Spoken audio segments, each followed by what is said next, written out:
Halo gengs, selamat datang di Zona Donghua Channel. Kali ini Mimin akan membahas spoiler Soulland 2. Buat kalian yang baru join, jangan lupa like, comment, dan subscribe, dan nyalakan notifikasinya agar kalian selalu update konten-konten terbaru dari Mimin tentunya. Oke, nggak usah lama-lama, langsung aja kita ke spoilernya. Let's go! Permaisuri salju melirik Huo Yuhao dan berkata, "Aku akan mengubahnya jika kau berhenti bersikap skeptis di masa depan. Jangan lupa bahwa aku adalah roh pertamamu, dan aku memberimu 4 cincin jiwa. Ini berarti kita sebenarnya sangat dekat. Terlebih lagi, karena kau membakar indera ilahi gurumu sebagai perantara untuk terhubung dengan pikiran spiritualku. Aku bisa merasakan semua yang ada di pikiranmu."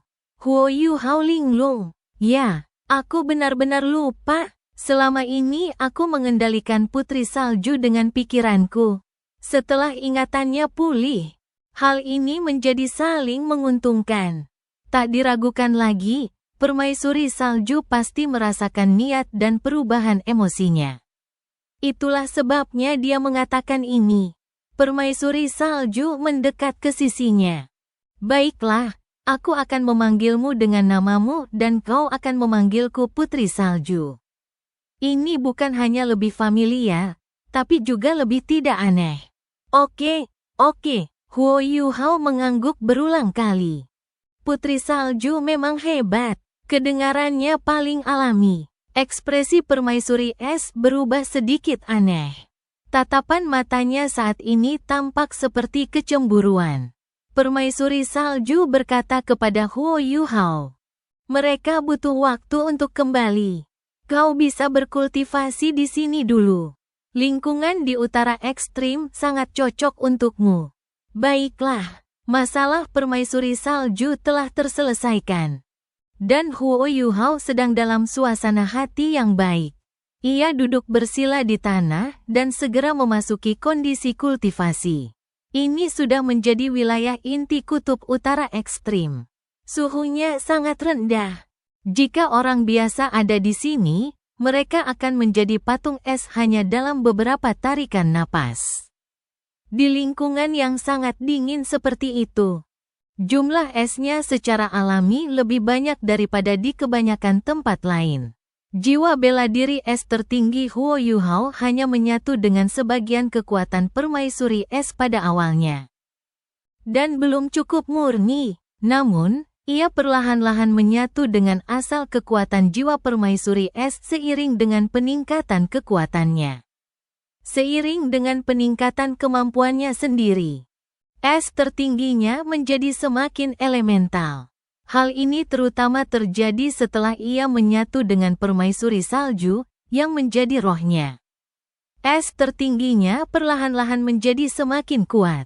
Namun, Huo Yuhao menghadapi kesulitan dalam proses ini.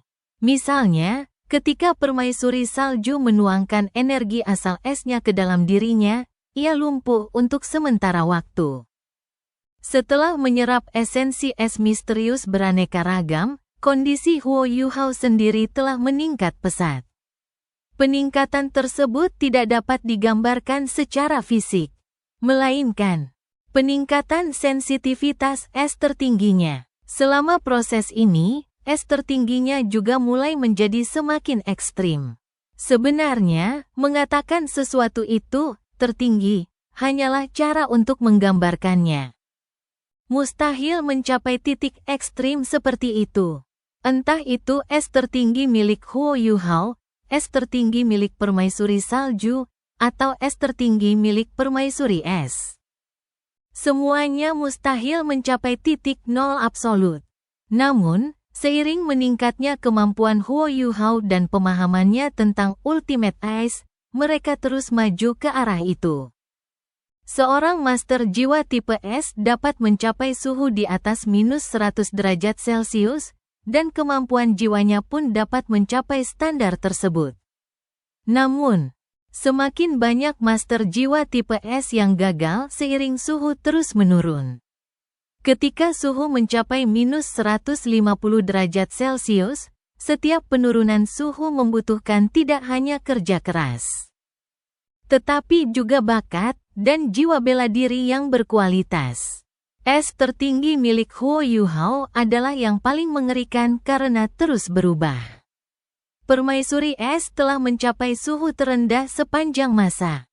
Minus 190 derajat Celcius pada puncaknya, sementara permaisuri salju bisa mencapai sekitar minus 205 derajat Celcius. Inilah batas mereka. Inilah juga batas para makhluk jiwa tipe S dan para master jiwa tipe S di benua ini. Inilah sebabnya mengapa jiwa bela diri es tertinggi mengacu pada suhu di bawah minus 150 derajat Celcius ketika jiwa bela diri tersebut melepaskan keterampilan jiwa. Awalnya, Huo Yuhao tidak bisa melakukan ini ketika pertama kali menyatu dengan permaisuri es. Namun, seiring dengan peningkatan kultivasinya, ia perlahan-lahan bergerak ke arah ini. Suhu terendah yang bisa ia capai sekarang sudah jauh di bawah suhu ini. Meskipun ia tidak bisa menyamai permaisuri salju dan permaisuri es di puncaknya, ia masih bisa mengendalikan kemampuan jiwanya untuk mencapai suhu di bawah minus 165 derajat Celcius setelah menyatu dengan esensi es misterius beraneka ragam. Inilah standar es tertinggi yang sesungguhnya. Hal ini terutama berlaku baru-baru ini. Setelah permaisuri salju bangun dari tidurnya, ia memberinya beberapa petunjuk. Berkat bantuan permaisuri salju, pemahaman Huo Yuhao tentang es tertinggi semakin mendalam. Bukan berarti permaisuri es tidak pernah menasihatinya di masa lalu. Namun, permaisuri es dan permaisuri salju berbeda. Meskipun permaisuri es telah berubah menjadi jiwa bela diri Huo Yuhao, ia tetaplah seekor binatang buas dan juga kalajengking permaisuri es giok. Kultivasi, pemahaman, dan kendali kalajengking es giok terhadap elemen es sangat berbeda dari manusia. Sebagai putri salju langit es, permaisuri salju adalah roh hidup yang lahir dari esensi langit dan bumi, meskipun ia dikategorikan sebagai makhluk jiwa. Ia tampak sangat mirip dengan manusia. Karena itulah Huo Yuhao merasa lebih mudah untuk menerapkan nasihatnya. Permaisuri salju terus menekankan bahwa Huo Yuhao sangat bergantung pada mata rohnya. Saat ini, mata rohnya telah berkembang hingga standar tertentu, dan inti jiwanya telah terbentuk. Jika ia ingin berkembang lebih jauh, upaya yang perlu ia kerahkan akan jauh lebih besar. Jiwa es tertingginya belum sepenuhnya tereksplorasi. Inilah mengapa ia perlu mengembangkan jiwa keduanya jika ia benar-benar ingin meningkatkan kemampuannya. Memahami jiwanya sendiri dan elemen es bahkan lebih penting baginya. Seperti yang dikatakan permaisuri salju. Jauh lebih mudah baginya untuk memahami misteri es di wilayah inti utara ekstrim daripada di tempat lain. Huo Yuhao merilekskan tubuhnya dan mengedarkan teknik langit misteriusnya. Ia beralih ke kalajengking permaisuri es giok. Secara alami, teknik langit misteriusnya berubah menjadi arus dingin yang mengalir melalui tubuhnya. Meskipun mata rohnya tertutup, kendali spiritualnya yang luar biasa masih ada. Huo Yuhao tidak berlatih secara langsung, melainkan berusaha sebisa mungkin untuk rileks dan diam-diam merasakan es di sekitarnya. Es adalah wujud padat air. Air memberi nutrisi bagi semua makhluk hidup dan merupakan asal mula kehidupan. Namun, es dapat melengkapi kehidupan hingga taraf tertentu. Air dan es tidak hanya terkait oleh suhu. Keduanya mewakili perubahan antara hidup dan mati. Dia diam-diam merasakan hal-hal di sekitarnya dan memahaminya. Dia sangat terlibat di dalamnya. Permaisuri salju berdiri di sampingnya dan memejamkan mata indahnya. Ia juga diam-diam merasakan. Yang ia rasakan adalah emosi Huo Yuhao dan perubahan dalam tubuhnya. Ia tampak sangat tenang dan damai saat berdiri di sana. Ada senyum tipis di wajahnya. Ia tidak lagi tampak sedingin dulu. Ia tampak seperti seorang istri yang berusaha melindungi kekasihnya. Permaisuri Es agak linglung saat berdiri di samping. Ia juga tidak mengerti mengapa Permaisuri Salju begitu baik kepada Huo Yuhao. Ini bukan tentang kerjasama lagi. Jangan bilang Permaisuri Salju menyukainya. Mustahil, ini mustahil. Permaisuri Salju adalah putri salju langit es, roh surga dan bumi. Bagaimana mungkin ia jatuh cinta pada manusia? Namun, cara ia memanggilnya, Permaisuri Es teringat bagaimana Permaisuri Salju memanggil Huo Yuhao, ayah, sebelumnya, dan merasakan bulu kuduknya berdiri. Jangan terlalu banyak berpikir. Ikuti saja kata hatimu. Sebuah proyeksi diam-diam melayang dari tubuh Huo Yuhao dan mendarat di samping Permaisuri Es. Itu adalah wujud manusia cacing es mimpi langit. Aku tidak butuh perhatianmu, bentak Permaisuri Es. Cacing es Sky Dream terkekeh dan berkata, kalau soal hubungan, kamu harus minta nasihatku. Aku jago banget, bagaimana bisa? Tanya Permaisuri Es. Tidak terkesan, cacing es mimpi langit menjawab dengan gembira, tentu saja aku hebat dalam hal itu. Lihat, aku membuatmu jatuh cinta padaku tanpa sengaja. Bukankah aku hebat? Petik 2. Berhenti sejenak. Apakah kamu punya rasa malu? Apakah Iceworms punya rasa malu? Tanya saudara Sky Dream dengan santai. Aku benar-benar ingin mencekikmu. Permaisuri Es memutar kepalanya dan menatapnya dengan tajam. Saudara Sky Dream menatap dalam ke matanya. Bisakah kau tahan melakukan itu? Enyahlah. Permaisuri Es mengangkat tangannya dan ingin mendorongnya. Cacing es mimpi langit membalikkan pergelangan tangannya dan meraih lengannya. Tentu saja, ia menariknya ke dalam pelukannya. Kau, Permaisuri Es marah besar saat ia meronta. Namun, ia menundukkan kepala dan mencium bibirnya. Tiba-tiba, tubuh Permaisuri Es memancarkan listrik berwarna hijau giok. Setelah itu, seluruh tubuhnya menjadi kaku. Jika ada makhluk jiwa dari utara ekstrim yang melihat ini, mereka pasti akan sangat terkejut. Permaisuri Es, dia adalah Permaisuri Es. Dia hanya kalah dari Permaisuri Salju di utara ekstrim. Kalajengking giok es terkuat benar-benar dicium oleh seseorang.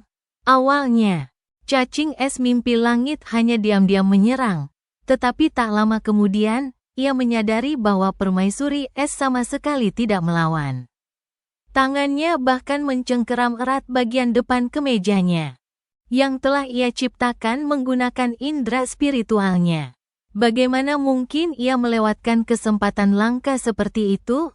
Upaya setengah hati itu langsung berubah menjadi riset mendalam. Ciumannya begitu bergairah. Tubuh Permaisuri Es perlahan berubah dari kaku menjadi lunak.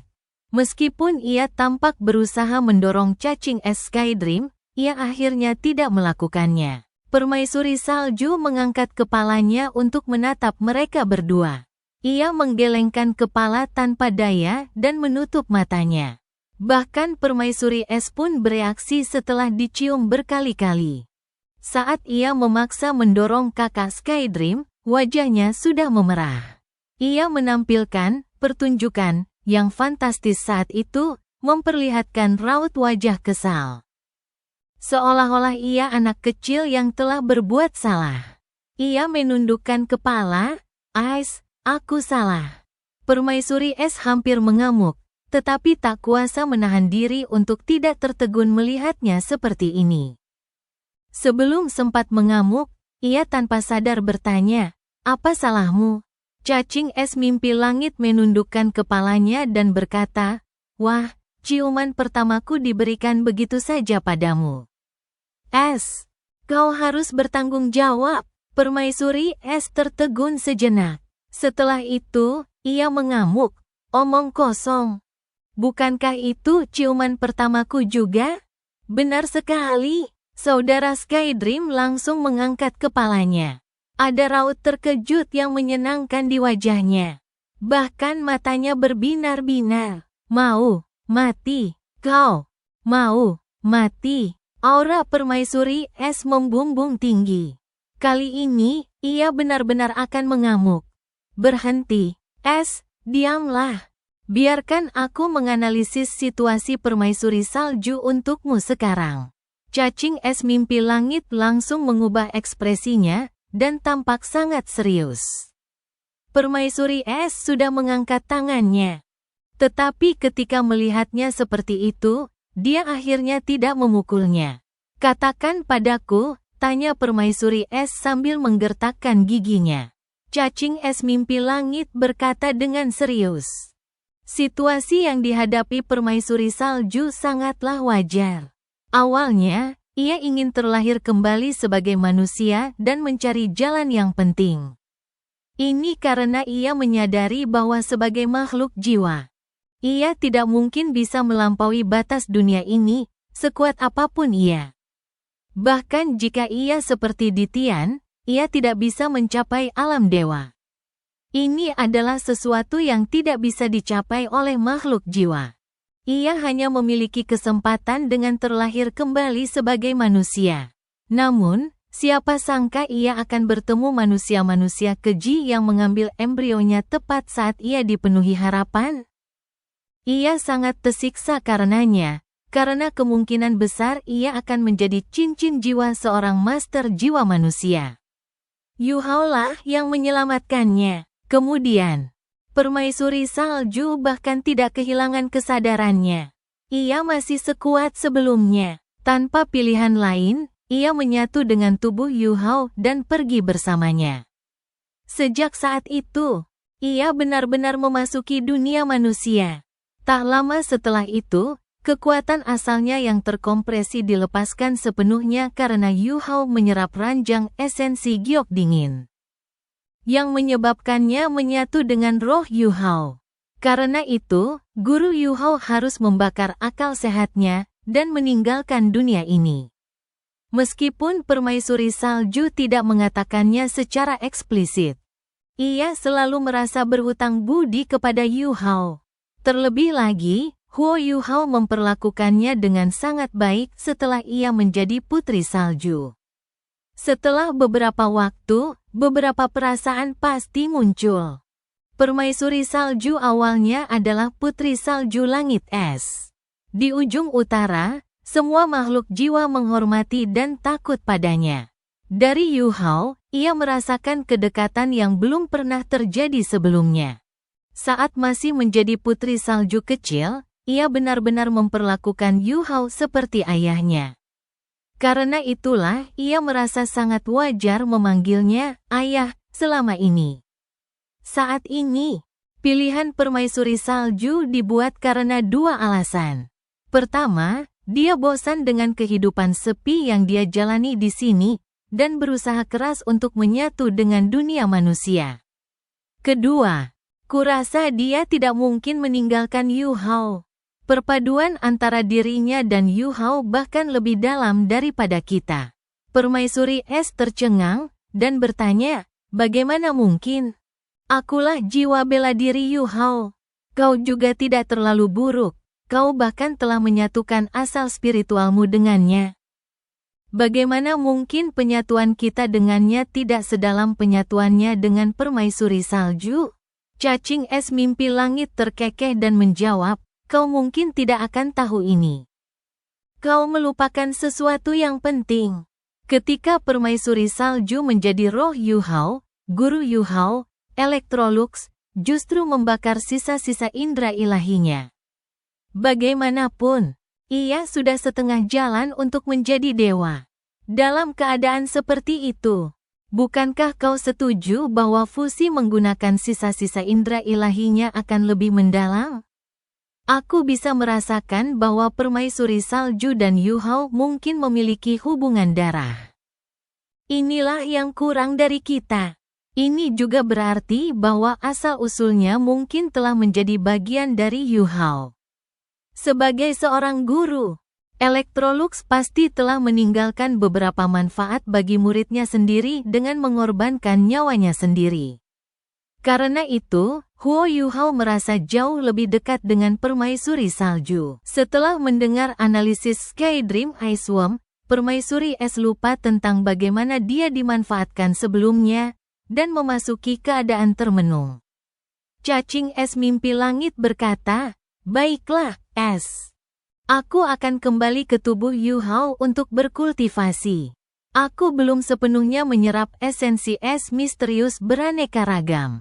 Setelah selesai berbicara, ia berubah menjadi seberkas cahaya yang mengalir dan menghilang ke dalam tubuh Huo Yuhao.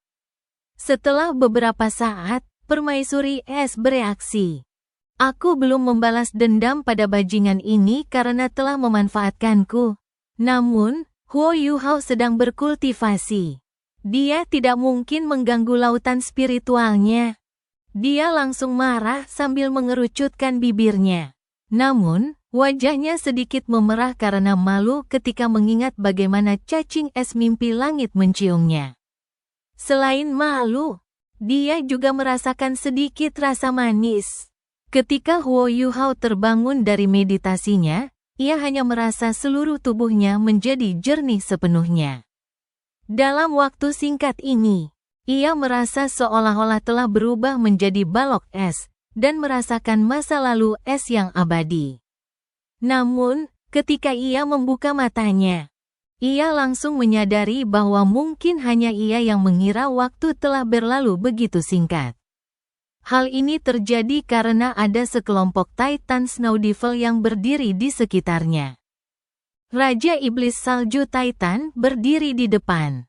Tak jauh darinya, Raja Beruang Es berdiri. Rupanya, mereka telah kembali setelah memberi pertanggungjawaban kepada rakyat mereka sendiri. Permaisuri salju masih berdiri di samping Huo Yuhao, tersenyum sambil berkata, "Kau sudah bangun.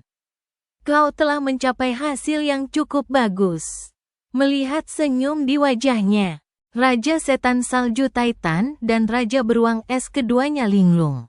Permaisuri salju tersenyum. Sejak kapan dia suka tersenyum? Apakah dia tersenyum untuk manusia lemah ini? Huo Yuhao mendekat dan mengangguk ke arah permaisuri salju sebelum berkata, "Aku tidak tahu apa yang telah kupahami, tapi rasanya menyenangkan." Permaisuri salju berkata, "Kita masih harus menunggu beberapa saat sebelum bisa pergi. Es juga telah kembali ke bangsanya sendiri. Aku tidak yakin apakah dia akan kembali setelah pergi kali ini.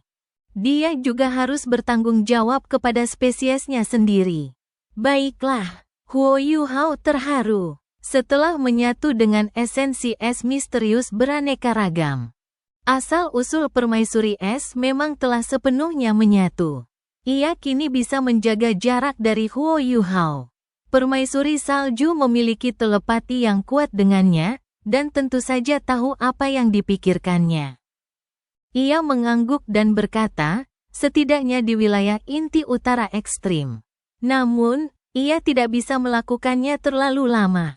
Lagi pula, asal-usul kami ada di tubuhmu.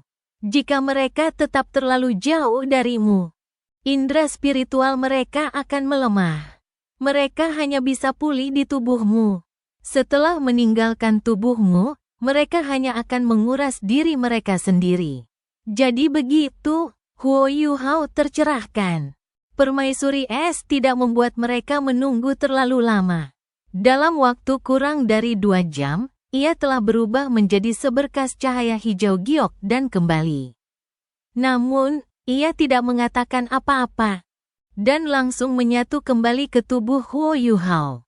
Perpisahannya dengan spesiesnya sendiri tak pelak lagi membuatnya sedikit tertekan. Raja Beruang Es dan Raja Iblis Salju Titan terbelalak ketika melihat permaisuri es menyatu dengan tubuh Huo Yuhao begitu saja. Mereka tidak tahu apa yang sedang terjadi. Permaisuri salju dengan tenang berkata, "Baiklah, ayo kita lanjutkan."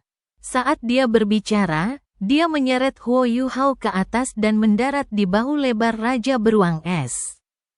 Ini pertama kalinya Huo Yuhao duduk di atas beruang es. Ia merasa seperti sedang duduk di atas gunung saat duduk di pundak Raja Beruang Es. Raja Iblis Salju Titan yang besar. Pemimpin baru dataran es di utara ekstrim, bahkan berada di sampingnya. Huo Yuhao menatap permaisuri salju dan bertanya, "Permaisuri salju, apakah kau menggunakan Raja Setan Salju Titan untuk menghadapi Kekaisaran Matahari Bulan?" Permaisuri salju mengangguk dan menjawab, "Kekuatanmu terlalu lemah. Lagi pula, Kekaisaran Matahari Bulan telah menginvasi wilayah kami, yang menjadikan mereka musuh kami. Bagi kami, ini masalah internal." Huo Yuhao tersenyum dan tidak berkata apa-apa lagi. Permaisuri salju berbalik dan tidak menatapnya. Melihat wajahnya yang menawan, Huo Yuhao merasa hatinya melunak. Ia tidak sedang mengembangkan perasaan romantis. Sebaliknya, ia sedang memikirkan putri salju.